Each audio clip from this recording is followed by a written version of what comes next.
Good evening all of you. তো প্রথমেই জানাই হ্যাপি নিউ ইয়ার। আর আজকে বছরের প্রথম দিন, আর এই দেখো আমাদের চিকেন রান্না হচ্ছে এখানটায় রাত্রেবেলা।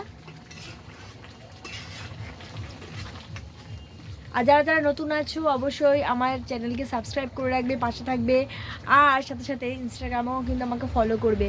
আর আশা করি তোমরা অনেক এনজয় করছো, আরও অনেক এনজয় করো। আর এখন সন্ধে কটা বাজে? 6:30 7টা বাজে। তো আমাদের এখানে চিকেন রান্না হচ্ছে। আর চিকেন খেতে খেতে কারা ভালোবাসো অবশ্যই কিন্তু কমেন্ট করে জানাবে। আর সকাল থেকে কিন্তু আমি একটা ব্লগ দিতে পারিনি, কারণ এত ব্যস্ত ছিলাম, করতেই পারি না সারাদিন, সত্যি কথা বলছি। তো তারপরে আরও নতুন নতুন ভিডিও দেখার জন্য আর পাওয়ার জন্য অবশ্যই কিন্তু সাবস্ক্রাইব করে রাখবে আমার চ্যানেলকে। তো মাংস রান্নাটা প্রায় হয়েই গেছে কমপ্লিট। একটুখানি ঝোলটা কমাবো, এই দেখো ঝোল আছে অনেকটা, কমাবো। আর আজকে গাইস এত ঠান্ডা পড়েছে কি বলবো তোমাদের। আর কাঠে রান্না করা মাংস কিন্তু খুব সুন্দর লাগে খেতে।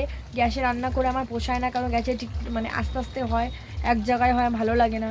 আর কাঠে দিলে যেমন এত সুন্দর একটা আগুন জ্বলে যে রান্না করতে আমার খুব মজা লাগে। তো চলো, আমি তো তাড়াতাড়ি করে চিকেন রান্না করে খেয়ে নেবো। আর তোমরাও আজকের দিনটা খুব মজা করো, আনন্দ করো, সুন্দর করে কাটাও। তো দেখা হচ্ছে তো নেক্সট মিনি ব্লগে। চলো tata, bye bye, take care.